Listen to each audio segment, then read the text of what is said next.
বিসমিল্লাহির রহমানির রহিম। আসসালামু আলাইকুম। আমি ডাক্তার মোস্তাক আহমেদ বিন হোসাইন বলছি। আজ আপনাদের সামনে উপস্থিত হয়েছে এডিনয়েড কি। এডিনয়েড মূলত একটি ঠান্ডাজনিত রোগ। এগুলি সাধারণত বাচ্চাদের হয়। এডিনয়েডটা কোথায় হয়, কিভাবে হয়?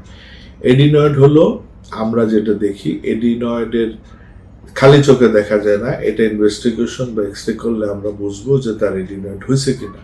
তবে এডিনয়েডের কিছু প্রাথমিক লক্ষণ আছে যেগুলি আমরা দেখলে বুঝতে পারি যে তার বাচ্চার এডিনয়েড হওয়ার সম্ভাবনা আছে। কি কি লক্ষণ? লক্ষণগুলি হলো, যেমন তার শ্বাসকষ্ট থাকবে। প্রথম কথা, তার শ্বাসকষ্ট থাকবে এবং বিশেষ করে ঘুমের মধ্যে তার শ্বাসকষ্ট হবে। যখন সে ঘুমাবে তখন তার নাক দিয়ে স্বাভাবিকভাবে শ্বাস নিতে পারবে না, কারণ ওই শ্বাসনালীটা কোনো কারণে তার ব্লক। শ্বাসনালী বা খুব ন্যারো, ছোট হয়ে গেছে, ঠিকমতো ওখান থেকে অক্সিজেন বাতাস পাচ্ছে না। তখন সে করে কি, মুখ দিয়ে, ঘুমন্ত অবস্থায় মুখ দিয়ে শ্বাস নেয়। মুখ দিয়ে শ্বাস নিয়ে যখন মুখটা ড্রাই হয়ে যায়, শুকিয়ে যায় শ্বাস নিতে নিতে, তখন সে দম আটকে উঠে বসে থাকে।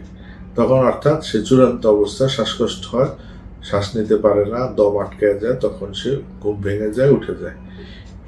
এই সমস্ত সিমটম।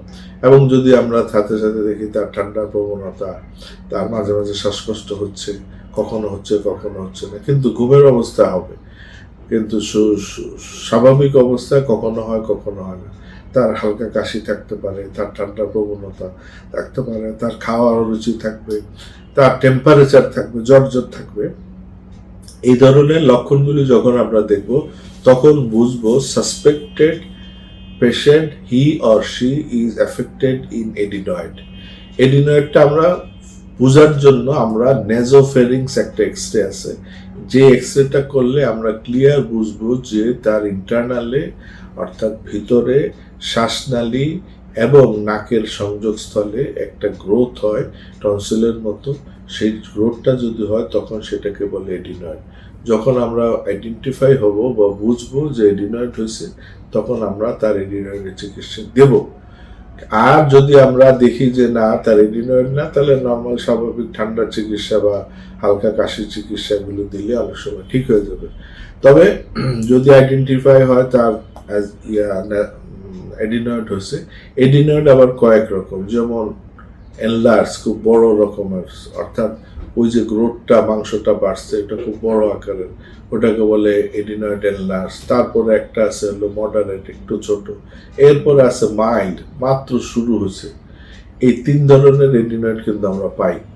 তো এডিনয়েডেরও অ্যালোপ্যাথি চিকিৎসা হলো বাস ইমিডিয়েট সার্জারি করো, দেন এটা চিকিৎসা, আর সাথে সাথে তার অ্যান্টিবায়োটিক, অন্যান্য রেগুলার কোর্স যা আছে। কিন্তু আমার মূল আজকে আলোচনার জিনিস হলো উইদাউট সার্জারি কিভাবে আপনারা এই টনসিল, এডিনয়েড এবং এডিনোটনসিলাইটিস ভালো হতে পারে, সেটা নিয়ে আজকে আপনাদের ধারণা দিচ্ছি, আলোচনা করতেছি।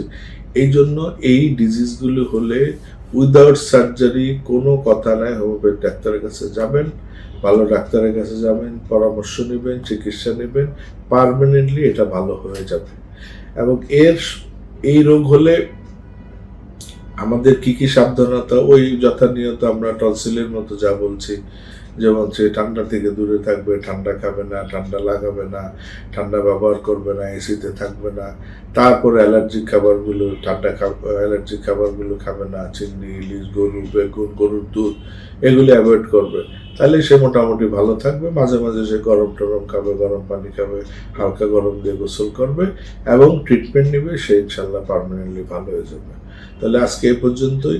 এডিনয়েড আমরা পেলাম, এডিনয়েড রোগ। এডিনয়েডটা নর্মালি কোথায় হয় বলে দিলাম। এডিনয়েডটা নর্মালি দেখা যায় না, তবে যখন দেখবেন বাচ্চাদের শ্বাসকষ্ট হয়, কাশি হয়, তখন আমরা পরীক্ষা করে দেখতে পারি। পরীক্ষাটা কি, নেজোফেরিংস এক্সরে, অথবা কোনো নাক কান গলা বিশেষজ্ঞের কাছে যেতে পারি, অথবা ভালো হোমিওপ্যাথির কাছে যেতে পারি, যে আইডেন্টিফাই করি আসলে কি হয়েছে, দেন আমরা চিকিৎসা নেই। এবং চিকিৎসাটা হোমিও নেওয়ার চেষ্টা করি, তাহলে রুগী পার্মানেন্টলি অল্প সময় ভালো হবে, without surgery, without hassle, without long time ট্রিটমেন্টে সে কিন্তু ভালো হয়ে যাবে। তো আজ এই পর্যন্ত। আপনারা সবাই ভালো থাকবেন, সাবধান থাকবেন। আসসালামু আলাইকুম।